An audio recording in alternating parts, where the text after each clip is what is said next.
Hello everyone, welcome to our YouTube channel the Kalakar classes. मैं हूं राकेश, आप प्ले कंडू का टेस्ट जिसका नाम है class 12 geography question paper of student का सीबीएसई बोर्ड एग्जाम 2026 के लिए।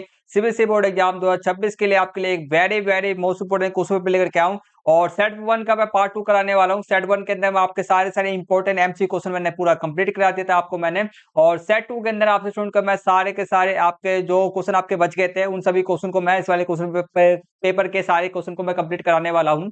ठीक है, जैसे कि आप तो स्टूडेंट जानते हैं 26 तारीख को 26 फरवरी को आपको ज्योग्राफी का एग्जाम होने वाला है, तो उसके लिए मैंने कई सारे वीडियो मैंने पहले बना दिया है, बट फिर भी अभी भी और मुझे और भी आपके लिए ताकि हमारे 70 में से 70 मार्क्स पक्के हो जाए, उसके लिए मुझे और भी वीडियो अभी बनाने आपके लिए बाकी है। तो आपके सामने मैं एक पहला क्वेश्चन पेपर लेकर के आया हूं। आपसे स्टूडेंट सोचोगे कि सर ये वाले वीडियो हमारे क्यों देखना चाहिए, तो आपको मैं बता देता हूँ ये वाला जो वीडियो आपको शुरू से एंड तक पूरा जरूर देखना चाहिए, क्योंकि आपको जो मैं क्वेश्चन पेपर करा रहा हूँ आपके लिए वेरी वेरी मोस्ट इंपोर्टेंट है। और इस वाले क्वेश्चन पेपर में से आपके एग्जाम के अंदर में जो क्वेश्चन आपके आने की संभावना आपके एग्जाम के अंदर बहुत ज्यादा है, तो इसलिए आपको मैं ये वाला क्वेश्चन पेपर आपको मैं करा रहा हूँ। ठीक है, तो बिना किसी देरी के अपने क्लास को शुरू करते आएंगे। और आपसे स्टूडेंट को 95 प्लस मार्क्स आपको चाहिए ज्योग्राफी सब्जेक्ट के अंदर में, तो हमारी वीडियो को सारे जितने भी मैंने क्लासेस ले रहा हूँ सारे वीडियो को सारी क्लासेस उसको लेना, जिससे कि आपके एमसी क्वेश्चन से लेकर 5 नंबर क्वेश्चन तक जो मैं क्वेश्चन कराऊंगा वही आएगा, इससे बाहर आपके एग्जाम के अंदर बिल्कुल आएगा ही नहीं। ठीक है, चलो करते हैं।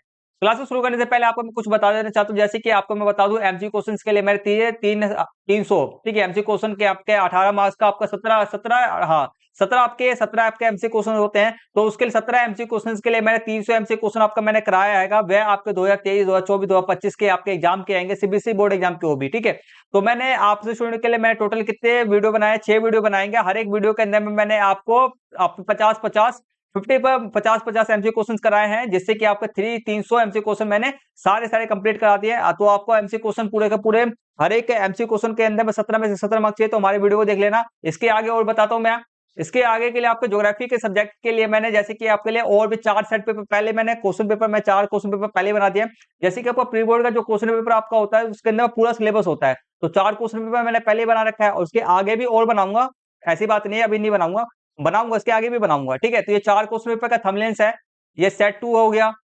इन सब के लिंक भी मैं आपको नीचे पे दे दूंगा, इन सबके वीडियो को भी देख लेना, क्योंकि सारे वीडियो के अंदर आपके सारे very very most important questions हैं। ठीक है, जो मैंने कराए हैं, जो इनके आने की संभावना आपके एग्जाम के अंदर बहुत ज्यादा है। ठीक है, चलो आगे बढ़ते हैं ठीक है, तो ये आ गया हमारे सामने में क्वेश्चन पेपर आ गया। पिछली क्लास के अंदर में हमने 70 क्वेश्चन तक हमने, ठीक है, सीबीएसई बोर्ड एग्जाम का क्वेश्चन पेपर है, तो हमने 17 क्वेश्चन तक कंप्लीट कर लिया था। अब इसके आगे के क्वेश्चन हमारे को करने हैं। ठीक, तो हमारा जो क्वेश्चन स्टार्ट होता है, हमारा खंड खा से स्टार्ट हमारा क्वेश्चन होता है, करते हैं। 18 से 19 आपके स्रोत आधारित क्वेश्चन आएंगे। चलो ठीक है, करते हैं, स्रोत आधारित है कोई बात नहीं, कर लेते हैं।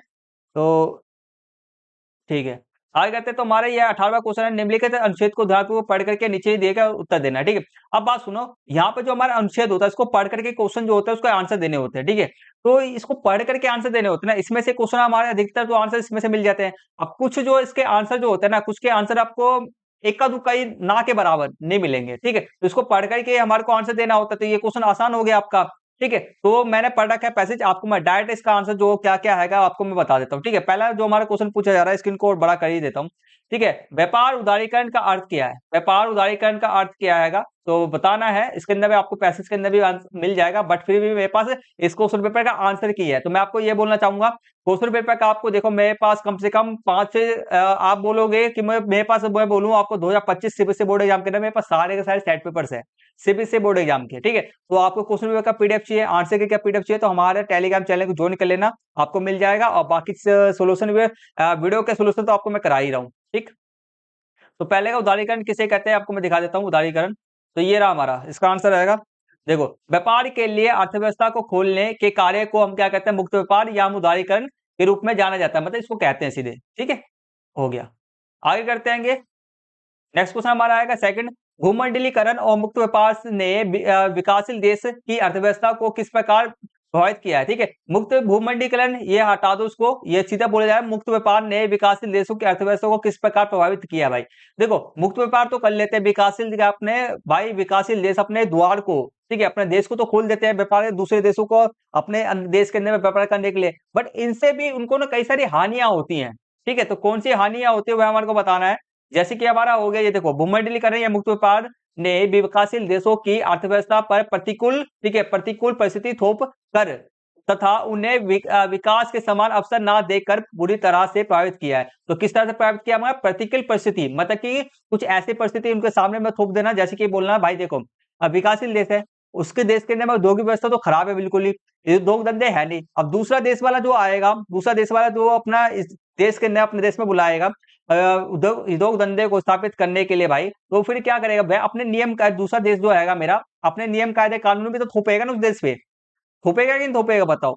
भाई उसके इस बार अपने देश से जो विकासशील देश उसके अकॉर्डिंग तो चलेगा नहीं भाई वो, क्योंकि इसको प्रॉफिटेबल बंदा है ये, तो भाई इसको प्रॉफिट चाहिए, ज्यादा से ज्यादा प्रॉफिट चाहिए। तो ये हो गया, और विकास के लिए समान अवसर न देना भाई इसके है, ठीक है। आगे करते हैं, इसके अंदर तीसरा क्वेश्चन भी है, मुक्त व्यापार के नकारात्मक प्रभाव से बचने के लिए विकासशील देशों को क्या करना चाहिए? हमारे को 2 उपाय लिखना है, ठीक है। तो उसमें कई सारे उपाय हैं, जैसे कि पहला उपाय, उन्हें अपने बाजारों को विदेशी उत्पादों से सुरक्षित रखना चाहिए। उनके जो उत्पाद होते हैं, ठीक है, अपने खुद के उत्पाद जो भी प्रोडक्ट्स होते हैं उनको भाई उससे ना बच के रहना चाहिए उनको, ठीक है, उनसे ना उनको बचा बचा के रखना चाहिए, ठीक है। आगे करते हैं सेकंड हमारा, उन्हें सस्ती कीमत के डंप किए गए सामानों से सावधान रहने की जरूरत है, क्योंकि ये वह घरेलू उत्पाद को नुकसान पहुंचाते हैं, ठीक है। तो उन्हें भाई जो भी दूसरे देश द्वारा जो भी हमारे डंप डंप की गई वस्तु, मतलब होता है कि दूसरे देश द्वारा कम कीमतों पर जो सामान बेचा जाता है उसे डंप डंप वाली वस्तु कहते हैं, ठीक है। तो भाई उस वाली वस्तु को अपने देश में ना बेचने देना, ठीक है, उन वस्तु को ना बेचने देना। और बहुत सारी चीजें आप भी दिमाग से सोच सोच के लिख सकते हो बचने के लिए। 2 उपाय लिखना है, पहले एक ही है, दूसरा हमने कर दिया, ठीक है। आगे बढ़ जाते हैं, तो यहाँ हमारा क्वेश्चन ये कंप्लीट हो गया है। आगे बढ़ जाते हैं, इंग्लिश मीडियम वाले बच्चे भी देख करके हमारे क्वेश्चंस को देख करके मैं प्रैक्टिस कर सकते हैं, ठीक है। क्वेश्चन पेपर आपको मैं इंग्लिश मीडियम वाले को भी प्रोवाइड करा दूंगा, क्वेश्चन पेपर चाहिए तो क्वेश्चन पेपर भी मेरे से ले सकते हो, ठीक है। क्वेश्चन पेपर लेने के लिए बस एक काम करना पड़ेगा, हमारी वीडियो को, इस वाली वीडियो को लाइक कर देना, ठीक है, और वीडियो पे कमेंट भी जरूर करना, और चैनल पर नए आप सब स्टूडेंट चैनल पर नए तो चैनल को भी प्लीज प्लीज सब्सक्राइब जरूर करना। ये 3 काम कर देना, आपको मैं प्रोवाइड करा दूंगा, क्योंकि भाई पीडीएफ बनाने में भी काफी टाइम लगता है, ठीक है। आगे करते हैं, नेक्स्ट क्वेश्चन हमारा, ऑस्ट्रेलियाई महापार माध्यम रेल मार्ग मानचित्र का अध्ययन कीजिए और नीचे दिए गए प्रश्नों को उत्तर देना है। ये ऑस्ट्रेलिया का क्या है हमारा? ऑस्ट्रेलिया का हमारे ये है, ठीक है, पर्थ से सिडनी, हमारा ये पर्थ यहाँ पर आता है और यहाँ पर सिडनी आता है। सबसे एंड पॉइंट इसका ये है, यस या नो? यस। आगे बढ़ते हैं, अब देखो क्वेश्चन क्या पूछा रहा है। पहला क्वेश्चन है, महाद्वीप के किस भाग में यह रेल स्थित है? महाद्वीप के किस भाग में? दक्षिण भाग में। किसमें? दक्षिण भाग के अंदर में हमारा ऑस्ट्रेलिया रेल मार्ग स्थित है। आगे कहते हैं, इस रेल मार्ग के स्टेशनों की पहचान कीजिए, ए और बी की। तो ए और बी का देखो मैं आपको बोलना चाहता हूँ, एक चीज सुन लेना, मैं कानपुर को सुन लो भाई। इसमें ना पता है ये अलग अलग तरह से ना पूछा जा रहा है इसका क्वेश्चन, ठीक है। देख रहे हो, पहले हमारे क्या पूछा जाता, पहले एंड शुरुआत का पॉइंट और अंतिम पॉइंट पूछ दिया जाता। अब क्या कर रहे हैं ना भाई, बीच बीच के पॉइंट्स भी पूछ दिया जा रहा है। इसका मतलब ये है कि हमारे को बीच बीच के पॉइंट्स भी याद करना जरूरी है, ठीक है। मैं आपको ये बोलता हूँ, इसको याद करने में दिक्कत जरूर होती है, बट आप एक बार याद करो, एक बार पढ़ लो, ठीक है। 2 से 3 बार इसको रिवीजन मारो, रिवीजन मारो भाई। एक बार पढ़ लिया, उसके अगले दिन भी रिवीजन मारा, उसके अगले दिन भी रिवीजन मारा, उसके अगले दिन भी रिवीजन मारा, तो अपने आप से याद हो जाएगा ना वो चीज। और बस इस पे भाई ज्यादा दिमाग खोपड़ी मत मारना, बस पढ़ दो, बस रिवीजन मारो, ज्यादा से ज्यादा रिवीजन करो, अपने आप से याद हो जाएगा, ठीक है। चलो करते हैं, तो इसका ए बी का आंसर क्या है मैं आपको दिखा देता हूँ। ये देखो, तो ए पे आएगा हमारा फॉरेस्ट, ठीक है, फॉरेस्ट, फॉरेस्ट है, फॉरेस्ट है, ठीक है, फॉरेस्ट है। और बी पे हमारा रोटा है, बी पे हमारा रोटा है, ठीक है। आगे बढ़ते हैं, अब हमारा आएगा, इस रेल मार्ग के सबसे पूर्वी और सबसे पश्चिमी स्टेशन का नाम क्या है? पूर्वी में हमारा क्या क्या पूर्वी में, ठीक है, पूर्वी में सिडनी है और पश्चिमी में पार्थ है। तो ये मैं आपको बता दूं, ये आपका पश्चिम होता है, ये पश्चिमी इलाका बोलते हैं इसको, और ये आपका पूर्वी इलाका होता है, ठीक है, ध्यान रखना, ठीक है। तो पर्थ और सिडनी। आगे बढ़ जाते हैं, इसी का अथवा वाला क्वेश्चन है, ये हमारे शायद हमारे से भी पूछ लिया जाए 3 नंबर क्वेश्चन में, तो इसलिए हम इसको करेंगे। ऑस्ट्रेलिया महाद्वीप पे रेल मार्ग की 3 विशेषताओं का वर्णन करना है, ठीक है। तो ऑस्ट्रेलिया आपका यहाँ पे अगर मान चलो क्वेश्चन में आपका ऑस्ट्रेलिया आ रहा है, तो इसका मतलब क्या, पार्सेवरेन भी आ सकता है, ठीक है, पार्सेवरेन रेल मार्ग भी आ सकता है। और एक और कौन सा आएगा हमारा? पार्सेवरेन ऑस्ट्रेलियन हो गया, और एक और है एक और है ना, एक और कौन सा है? तीन तीन या चार, 3 है वैसे, 3 महत्वपूर्ण है ना, तो तीनों के बारे में भी 3 नंबर में विशेषता पूछ दिया भाई, तो इसको याद कर लेना उससे भी रिलेटेड में भी क्वेश्चन को, ठीक है। तो चलो करते हैं, इसके 3 विशेषता करते हैं। तो इसके विशेषता में पहला हमारा ये महाद्वीप के दक्षिण भाग में पूर्व पश्चिम चलती है, पहला इसका विशेषता होगा। दूसरा विशेषता यह पूर्वी तट के सिडनी से पश्चिम तट के पर्वत तक चलती है, ये भी लिख सकते हैं। तीसरा हम लिख सकते हैं, यह है कोल गुरली, ठीक है, कोलगुल्ली, पोर्ट अगस्त और बोकन हिल से होकर गुजरती है, मतलब जो से जगह से होकर गुजरती है, ये भी लिख सकते हैं। इसके अलावा और भी पॉइंट्स मैंने लिख रखा है, जैसे कि आपको बताता हूँ। कोई पॉइंट आप लिख सकते हो, कोई भी जो मैं आपको इसके कई सारे पॉइंट्स दे रहा हूँ, जो भी आपको बेहतर याद हो जाए वह उसको लिख सकते हो। हमारा ये है, नेक्स्ट पॉइंट हमारा यह एक पार महाद्वीप रेलमार्ग है जो पूरे महाद्वीप में लंबी दूरी पर मुख्य शहरों और आंतरिक क्षेत्रों को जोड़ता है, इसकी विशेषता हो गया। फिफ्थ हम लिख सकते हैं, इसकी लंबाई लगभग 4000 किलोमीटर से अधिक लंबा है, ये लिख सकते हैं हम। ठीक है, आगे बढ़ते हैं, आगे बढ़ते हैं। आगे तो सिक्स्थ हमारा, यह माल और यात्रियों के परिवहन के साथ साथ खनिज और कृषि उत्पादों के लिए भी महत्वपूर्ण है, तो ये सब हम इसके बारे में लिख सकते हैं। ठीक है, आगे बढ़ जाते हैं। इंग्लिश मीडियम वाले अपने बच्चे क्वेश्चन देख ले अपना। ठीक, आ जाओ। अब हमारा खंड गा यहाँ से स्टार्ट हो जाता है, खंड गा मेरा यहाँ से स्टार्ट हो जाता है। चलो करते हैं आगे क्वेश्चन। क्वेश्चन हमारा है कि देखो, मैं आपको इससे पहले फिर से बता दें क्लास के अंदर में, ये जो क्वेश्चन मैं करा रहा हूँ ना, क्वेश्चन पेपर के हर एक question very very most important है। इन सब क्वेश्चन के आने की संभावना आपके एग्जाम में बहुत ज्यादा है, इसलिए आपको मैं करा रहा हूँ। ठीक है, और जिन जिन स्टूडेंट ने अभी तक वीडियो को लाइक नहीं किया, वीडियो को लाइक कर दो, वीडियो में कमेंट जरूर करना, और अपने चैनल पे आप स्टूडेंट नए चैनल को प्लीज प्लीज ज्यादा से ज्यादा सब्सक्राइब जरूर करना। ठीक है, तो ए हमारा है, देखो प्रकृति और मनुष्य जटिलता से आपस में जुड़े हैं, तो इस कथन का विश्लेषण करना है, 3 मार्क्स का क्वेश्चन है। प्रकृति मनुष्य, बिल्कुल सही बात है, प्रकृति मनुष्य एक दूसरे के साथ में जुड़े हैं भाई। ठीक है, तो हम इसको कैसे साबित कर सकते हैं, कैसे बता सकते हैं, किन किन क्या क्या चीजों को उदाहरण देके हम बता सकते हैं कि दोनों ही आपस में जुड़े हैं। तो देखो, इसके आंसर मैंने कई लिख रखे हैं। पहला हम लिखेंगे, यह देखो, पहला मैंने लिख रखा है, एक सेकंड रुक जा, बी का आंसर है नहीं तो, एक सेकंड रुक जाना।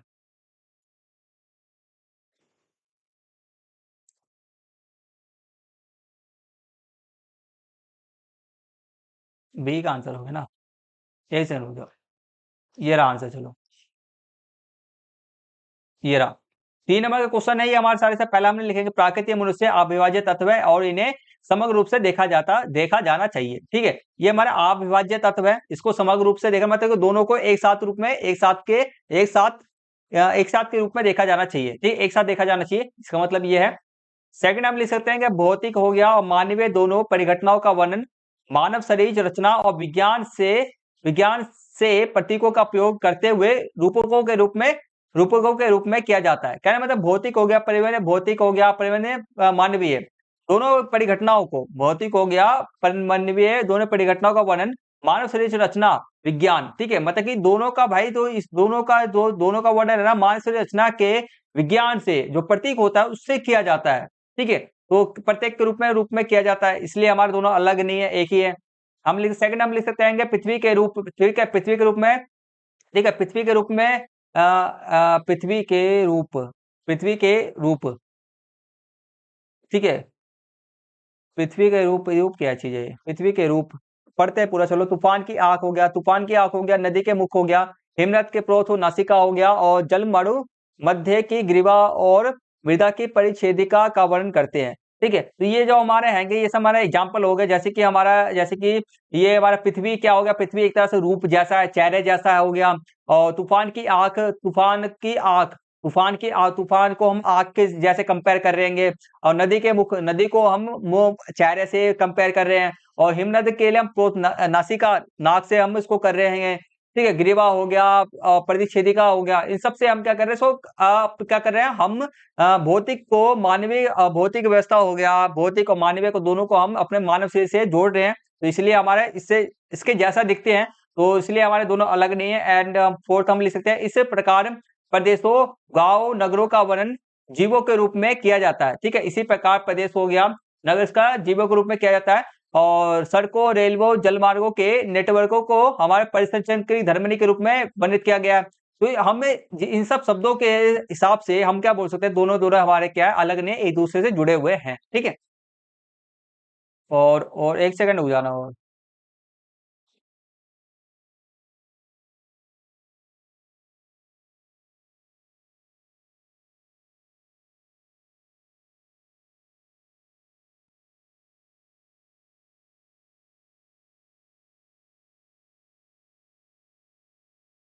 ठीक है, आगे बढ़ते हैं। बी क्वेश्चन हमारा आएगा, मनुष्य प्राकृतिक पदार्थ अवसरों का उपयोग करता है। ठीक है, मनुष्य जो क्या करता है, प्राकृतिक से प्राप्त जितने भी मतलब मनुष्य क्या हमारा प्राकृतिक से प्राप्त जो हमारे अवसर होता है उसका उपयोग करता है। ठीक है, उपयोग करना मतलब कि प्रकृति का उपयोग करके मानव अपने हर एक सुविधाओं को क्या करता है, हर एक सुविधाओं को पूर्ति करता है। तो इसमें देखो पहला हमारा आंसर लिखेंगे हम, मानव परिवहन से प्राप्त संसाधनों के द्वारा संभावनाएं निर्मित करते हैं।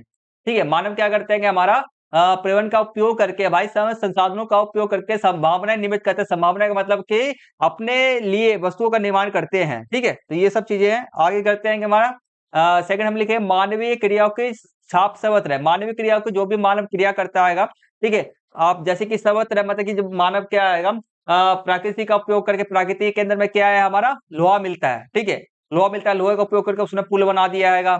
ठीक है, पुल बना दिया है, स्टील, अपना बहुत सारी चीजें हमारे प्रकृति के अंदर, बहुत सारी चीजें हैं जिससे हमारा अलग अलग निर्माण किया है मानव ने। थर्ड हम लिख सकते हैं कि मानव ने उच्च भूमियों पर स्वास्थ्य स्वास्थ्य हो गया, स्वास्थ्य विश्राम स्थल, विशाल नगरीय प्रसार, खेत, फल के मैदान, पहाड़ियों में चरागाहों, तटों पर पतन और अंतरिक्ष में उपग्रह इत्यादि क्रिया मानव ने प्राकृतिक उपयोग कर किया है। ठीक है, फोर्थ हम लिखते हैं मानव ने प्राकृतिक नियमों को समझकर प्रौद्योगिकी का निर्माण किया है। फिफ्थ हम लिख सकते हैं मनुष्य जल, भूमि, खनिज, वन जैसे प्राकृतिक संसाधनों का उपयोग कृषि, आवास, उद्योग के लिए करता है। तो ये मानव क्या कर रहा है, मानव हर एक चीज का उपयोग, किसका उपयोग कर रहा है, हर एक चीज का प्राकृतिक का उपयोग करके अपने अपने सारे जरूरतों को पूरा कर रहा है। ठीक है, तो ये सब हम पॉइंट्स लिख सकते हैं। तो कोई भी इसमें मैंने 5 पॉइंट्स कराए, कोई भी आपको 3 पॉइंट जो भी आपको बेस्ट लगे, याद हो सके अच्छी तरह से, उसको लिखना बस। चलो आगे बढ़ते हैं। नेक्स्ट क्वेश्चन हमारे सामने, ग्रामीण और नगरीय बाजार केंद्रों में उदाहरणों सहित अंतर स्पष्ट कीजिए। ग्रामीण नगरीय बाजार केंद्रों में उदाहरण सहित, ग्रामीण के जो केंद्र होते हैं, ग्रामीण केंद्र, ग्रामीण बाजार के जो हमारे होते हैं ये, और नगरीय बाजार होते हैं, दोनों में अंतर क्या होता है हमारे को करना है। चलो करते हैं। पहला हमारा तो ये ग्रामीण के बारे में बात करिए। पहले हमारे को देखो 3-3 पॉइंट, 3 नंबर क्वेश्चन 3 पॉइंट लिखना है। ठीक है, दोनों के बारे में 3-3 पॉइंट लिखना है। ठीक है, और मैंने इससे एक्स्ट्रा लिख रखेंगे, तो कोई भी 3-3 पॉइंट लिखना है, एक्स्ट्रा मत लिखना। ठीक है, एक्स्ट्रा लिखने का एक्स्ट्रा नंबर आपको मिलेंगे नहीं, समय भी वेस्ट होगा उसमें। पहला हमने लिखा ये अल्प विकसित होता है, अल्प में से कम विकसित होता है। ठीक है, ये विकसित और नगरीय आपका ये विकसित और आधुनिक होता है। ठीक है, सेकंड हमारा आधारभूत वस्तुएं और कृषि उत्पाद बाजार में होते हैं। आधारभूत वस्तुएं मैं सिंपल बेसिक वस्तुएं, ठीक है, और कृषि उत्पाद, कृषि से बनने वाले सामान बाजार में होते हैं। और इसमें आपका विनिर्मित वस्तुएं मतलब कच्चा माल को लेकर नए उपयोगी मूल्यवान वस्तु में बदलना, वो वाली वस्तुएं, और विशिष्ट वस्तुएं बाजार में होती हैं। सेकंड हमारा आएगा व्यक्तिगत पेशेवर सेवाएं कम होती है। व्यक्तिगत जो भी व्यक्ति को नीडेड होता है, ठीक है, पेशेवर प्रोफेशनल जो हमारे सेवाएं होते हैं इसमें नहीं होता है। इसमें आपका बैंकिंग, चिकित्सा, शिक्षा, उच्च सेवाएं उसमें मिलती हैं। इसमें साप्ताहिक बाजार होता है, सप्ताह में 7 दिनों में बाजार लगता है, इसमें आपका प्रतिदिन बाजार लगता है। एंड फिफ्थ हमारा उदाहरण के स्थानीय गांव की मंडी हो गया, और उदाहरण के लिए इस पर शहर के थोक बाजार या मार्केट हो गया। ये सब हमारे अंतर है। चलो नेक्स्ट क्वेश्चन हमारे सामने में हैगा 22 हैगा, भारत में सतत पोषणीय विकास के लिए ऊर्जा के परंपरागत अपरंपरागत स्रोतों का उपयोग क्यों करना चाहिए। ठीक है, अब क्यों करना चाहिए अपरंपरागत स्रोत, ठीक है, ऊर्जा के अपरंपरागत स्रोतों का उपयोग क्यों करना चाहिए, उदाहरण सहित वाक्य करना है। क्योंकि देखो भाई, क्योंकि हमारे जो अपरंपरागत जो स्रोत होता है हमारे, पहले तो वायु प्रदूषण कम करते हैं, और उनको बार-बार और उनकी उत्पत्ति जो होता है उनको फिर से बार-बार बनाया जा सकता है, फिर से उनका उत्पत्ति मतलब उसका उत्पत्ति का मतलब फिर से बनाया जा सकता है। प्रदूषण कम करते हैं, बार-बार बनाए जा सकते हैं। और बाकी जो परंपरागत स्रोत है जैसे कोयला हो गया, एक बार उपयोग करने पे भाई खत्म हो जाता है और उसको बनने में भी टाइम लगता है। ठीक है, तो इसके कई सारे हम पॉइंट्स लिख सकते हैं, जैसे कि हम इसमें लिख सकते हैं। ठीक है, तो इसमें हम 3 पॉइंट लिखेंगे, 4 पॉइंट लिख रखा है मैंने, कोई भी 3 बेस्ट पॉइंट याद करके लिखना। ठीक है, पारंपरिक, और हर एक पॉइंट आसान है, इजी आपको आसानी से याद हो जाएगा। एक बार पढ़ना, समझना और अगले दिन रिवीजन करना, अपने आप से याद हो जाएगा। पहला हमारा पारंपरिक ऊर्जा स्रोत जैसे कि कोयला, पेट्रोलियम सीमित है। पहले तो सीमित क्वांटिटी में क्या सीमित है, स्टॉक लिमिटेड है इनका। ठीक है, और समाप्त हो सकते हैं, और वह क्या समाप्त हो सकते हैं। जबकि अपरंपरागत स्रोत हमारे सौर हो गया, पवन हो गया, जल हो गया, प्राकृतिक में प्रचुर मात्रा में उपलब्ध और नवीकरणीय है। ठीक है, बहुत मात्रा में, उनकी मात्रा भी बहुत ज्यादा, क्वांटिटी बहुत ज्यादा है, और नवीकरणीय है, उनको फिर से दोबारा बनाया जा सकता है। ठीक है, आगे करते हैं। सेकंड हमारा इन स्रोतों का उपयोग पर्यावरणीय क्षति को कम करता है। अब इन स्रोतों का उपयोग मतलब परंपरागत स्रोतों का उपयोग पर्यावरणीय क्षति मतलब कि पर्यावरण को नुकसान कम पहुंचाता है, क्योंकि यह ग्रीन हाउस गैसों और प्रदूषण का उत्सर्जन नहीं करते, जो जलवायु परिवर्तन के विरुद्ध लड़ाई में महत्वपूर्ण है। ये हम लिख सकते हैं भाई, प्रदूषण नहीं करते बेसिकली। सेकंड हमारा आएगा, ये थर्ड है, ये स्रोत स्थानीय स्तर पर उपलब्ध होते हैं जिसे आयात पर निर्भरता कम होती है और सुरक्षा देश की ऊर्जा सुरक्षा बढ़ती है। ठीक है, तो ये हर एक जगह में आपको मिल जाता है, ये जो संसाधन है हर एक जगह पर मिल जाता है, जिससे कि भाई आयात पर, जिससे कि आयात पर दूसरे देशों जो मंगाए जो हम मंगाते हैं दूसरे देशों से सामान सबको, उस पर आयात आयात नहीं होता, आयात पर निर्भरता खत्म हो जाती है और देश की ऊर्जा सुरक्षा बढ़ती है। देश की ऊर्जा सुरक्षा मतलब कि जो भी हमारा कोयला वोयला हो गया उस पर निर्भरता आपका कम कर देगा और ऊर्जा बढ़िया तरीके से होगा। ठीक है, आगे करते हैं फोर्थ हमारा इन प्रौद्योगिकी में, ठीक है, इन प्रौद्योगिकियों में निवेश से नई रोजगार के अवसर पैदा, अब इन सब से हम अगर हम अपरंपरागत स्रोतों के अंदर में बढ़ते हैं, आगे की ओर बढ़ते हैं उनके अंदर में, तो इन प्रौद्योगिकी में निवेश, ठीक है, प्रौद्योगिकी में निवेश से नए रोजगार के अवसर पैदा होते हैं और ग्रामीण क्षेत्रों में भी बिजली की पहुंच संभव होती है, जिससे समावेशी आर्थिक विकास को बढ़ावा मिलता है। ठीक है, कहने का मतलब कि इन प्रौद्योगिकी में निवेश, अब हम क्या कहते हैं अपरंपरागत स्रोतों के अंदर निवेश करते हैं, उनको बढ़ाते हैं, तो हमारे रोजगार के उसके अंदर में रोजगार के अवसर भी उत्पन्न होंगे और ग्रामीण क्षेत्रों में भी बिजली पहुंच पाएगा, ये सब चीजें लाभ ही लाभ होगा। ठीक है, आगे करते हैं, नेक्स्ट क्वेश्चन हमारे सामने 23 आएगा, ये हमारा हैगा नगरीकरण की प्रवृत्ति। ठीक है, नगरीकरण की प्रवृत्ति है, तो देखो 1961 इसमें नगरीय संकुल की संख्या, ठीक है, नगरीय संकुल की संख्या, नगरों की जनसंख्या, कुल नगरीय जनसंख्या और दर्शकीय वृद्धि, ये सब हमारे को दिया गया हैगा। ठीक है, तो चलो करते हैं।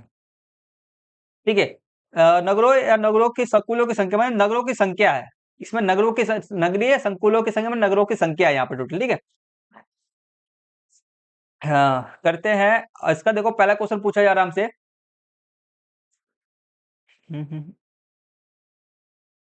ठीक, पहला क्वेश्चन जो मेरा आएगा, देखो 23 का पहला है, किस जनगणना वर्ष में नगरीय जनसंख्या की दशकीय वृद्धि सबसे अधिक दर्ज की गई है?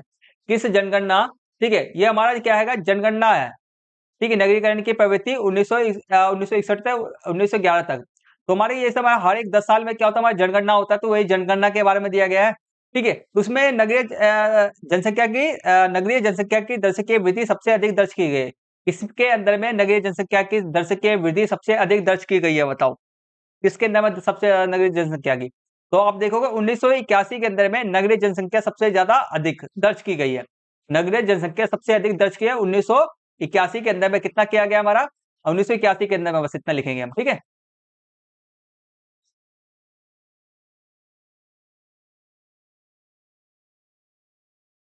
1981। आगे देखो हमारा पूछा जा रहा है, भारत में नगरीय जनसंख्या की बढ़ती हुई प्रवृत्ति की व्याख्या कीजिए। एक सेकंड रुक जाना।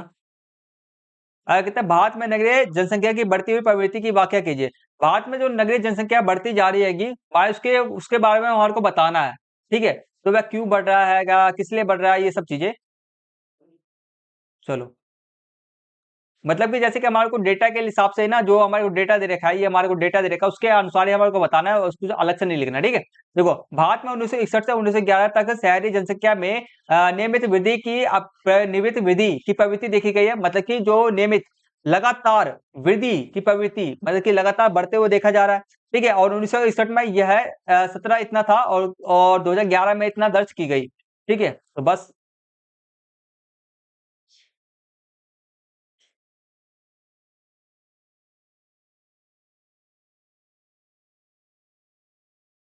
ठीक, ठीक है, मतलब कि 10 के कुल नगरीय जनसंख्या कितना था, इतना प्रतिशत था, अब इतना प्रतिशत हो गया बस। उसके अकॉर्डिंग ही आगे कहता है 23 का हमारा भारत में निरंतर बढ़ती हुई नगरों की संख्या, भारत में निरंतर बढ़ती हुई नगरों की संख्या, क्या बोला जा रहा है अब, नगरों की संख्या, नगरों की संख्या, नगरों की संख्या मतलब इसके बारे में बताना है। ठीक है, चलो करते हैं। तो हमारा 1961 से 1911 तक नगरों की संख्या में नियमित रूप से वृद्धि हुई है। तो 1961 में यह हमारा 2365 था और 11 में हमारा 6171 थी और 1981-91 के बीच कस्बों का तीव्र वृद्धि दर्ज की गई। उसके डेटे के अनुसार ही आपको आंसर लिखना है, कुछ अलग से नहीं लिखना है। ठीक है, बस ये आसान हो गया। आगे बढ़ जाते हैं, नेक्स्ट क्वेश्चन हमारे सामने में हैगा, वह हमारा खंड घ स्टार्ट होता है यहाँ से। 24 से 28 आपके दीर्घ उत्तरीय क्वेश्चन है, 5-5 मार्क्स वाले सारे क्वेश्चन हैं। ठीक है, और इसमें आपके 5 ही क्वेश्चन करने हैं आपको। ठीक है, क्वेश्चन हमारा आप्रवास और उत्प्रवास शब्दों को परिभाषित कीजिए, विश्व में जनसंख्या संक्रमण सिद्धांत का विश्लेषण करना है हमारे को। ठीक है, 5 नंबर क्वेश्चन है, चलो करते हैं। देखो पहले तो आप्रवास की परिभाषा के बारे में हम बात करेंगे। तो आप्रवास क्या है आपका, आप्रवास, जब लोग बाहरी देशों से किसी नए देश में आकर स्थायी रूप से बस जाते हैं। क्या है हमारा आप्रवास का मतलब क्या होता है? जब लोग बाहरी देश से आकर किसी नए देश में आकर स्थायी रूप से बस जाते हैं, बाहरी देश से आकर के, ठीक है, किसी नए देश में आकर के बस जाते हैं, तो इसको हम आप्रवास कहते हैं। उत्प्रवास, जब लोग अपने मूल देश, ठीक है, मूल देश को छोड़कर दूसरे देश में स्थायी रूप से बस जाते हैं, अपने मूल देश को छोड़ करके, भाई मूल देश को छोड़ करके दूसरे देश में बस जाते हैं, उसको उत्प्रवास कहते हैं। सिंपल सा है। आगे करते हैं जनसंख्या संक्रमण सिद्धांत के बारे में हमारे को बताना है। तो जो जनसंख्या संक्रमण सिद्धांत, ठीक है, इसके 3 पॉइंट्स हमारे को लिखना पड़ेगा। 1 नंबर यहाँ से मिल जाएगा, 1 नंबर यहाँ से मिल जाएगा, इसके और इसके बारे में 3 पॉइंट हमारे को लिखना पड़ेगा, ठीक है। चलो, तो पहला पॉइंट मैंने लिखा है, इसका उपयोग किसी क्षेत्र की जनसंख्या संक्रमण सिद्धांत के बारे में बताना है। तो इसका उपयोग किसी क्षेत्र की जनसंख्या के वर्णन तथा भविष्य की जनसंख्या के पूर्व अनुमान के लिए किया जाता है। क्या है? किसी जनसंख्या, ठीक है, इसका उपयोग किसी क्षेत्र की जनसंख्या का वर्णन, मतलब कि क्षेत्र की जनसंख्या का वर्णन का मतलब कि कितने लोग हैं, कितने लोग नहीं है, कितने लोग किस कार्य केंद्र में लगे हुए हैं, किस कार्य में नहीं लगे हुए, ये सब चीजें। आगे बात करते हैं भविष्य की जनसंख्या के पूर्वानुमान, ठीक है, और भविष्य की जनसंख्या को पूर्वानुमान लगाने के लिए भाई इसका किया जाता है, ठीक है। आगे हमारा है सेकंड है, यह सिद्धांत हमें बताता है कि जैसे ही समाज ग्रामीण खेतियार और अशिक्षित अवस्था से उन्नति करके नगरीय औद्योगिक और साक्षर बनता है, तो किसी प्रदेश की जनसंख्या उच्च, ठीक है, प्रदेश की जनसंख्या उच्च जन्म और उच्च मृत्यु से निम्न जन्म और वह निम्न मृत्यु में परिवर्तित हो जाती है। मतलब कहना मतलब है कि भाई जनसंख्या भाई ग्रामीण खेतियार से हट करके अशिक्षित व्यवस्था से हट करके नगरीय औद्योगिक और साक्षर पढ़े लिखे बनते हैं, तो हमारा ये किसी प्रदेश की जनसंख्या उच्च जन्म दर वहां पर रहता है या उच्च मृत्यु दर वहां पर रहता है, तो वहां पर आपका निम्न मृत्यु दर और निम्न जन्म दर हो जाता है, ठीक है। एंड हमारे बात करें तीसरा, इस सिद्धांत के 3 मुख्य अवस्थाएं हैं, आपको सभी बुक में पढ़े होंगे। इतना लिख देता हूँ, फुल में से 5 में से 5 मार्क्स फिक्स। आगे बढ़ जाते हैं बस। तो आज की क्लास से ना मैं यही तक क्वेश्चन करने वाले हैं। इसकी नेक्स्ट क्लास के अंदर मैं आपको नेक्स्ट पार्ट के अंदर आपके मैं 25 से लेकर के आपके 28 क्वेश्चन आएंगे, उसको मैं नेक्स्ट क्लास में कंप्लीट करा दूंगा, ठीक है। हम एक वीडियो को छोटे छोटे पार्ट्स में पढ़ते हैं जिससे कि पढ़ने में मजा है, और अब नेक्स्ट क्लास में ये फायदा ये होता है कि हम आप लोग जो बच्चे क्या करते हैं, नेक्स्ट क्लास में पढ़ के आते हैं, पिछले वाला पहले से याद हो जाता है, जिससे कि ना बर्डन क्या होता है, कम हो जाता है, ठीक है। तो ये चीज है, 27 हो गया, 28 हो गया, यहाँ तक हम करके रहेंगे, यहाँ तक हम कल कर लेंगे। बाकी मैप के लिए मैंने वीडियो बना दिया है, ठीक है, मैप का वीडियो मैंने बना दिया, वीडियो का लिंक आपको इस वाले वीडियो के डिस्क्रिप्शन बॉक्स में दे दूंगा। आपके 5 नंबर का मैप यहाँ से आता है, 5 से 10 में से 10 मार्क, 10 मार्क का मैप आता है, 10 में से 10 मार्क फुल मार्क्स आपके मैं कंप्लीट करा दूंगा, ठीक है। तो बस मैप के लिए बेफिक्र हो जाओ, हाल मेरे वीडियो को देख लेना, इसको प्रैक्टिस कर लेना, बस 10 में से 10 मार्क पक्के हो जाएंगे। तो आज की क्लास को यहीं पे फिनिश करते हैं, मिलते हैं जल्दी नेक्स्ट वीडियो के नए में, तब तक के लिए टेक केयर, टेक बाय, जय हिंद, जय भारत, ठीक है।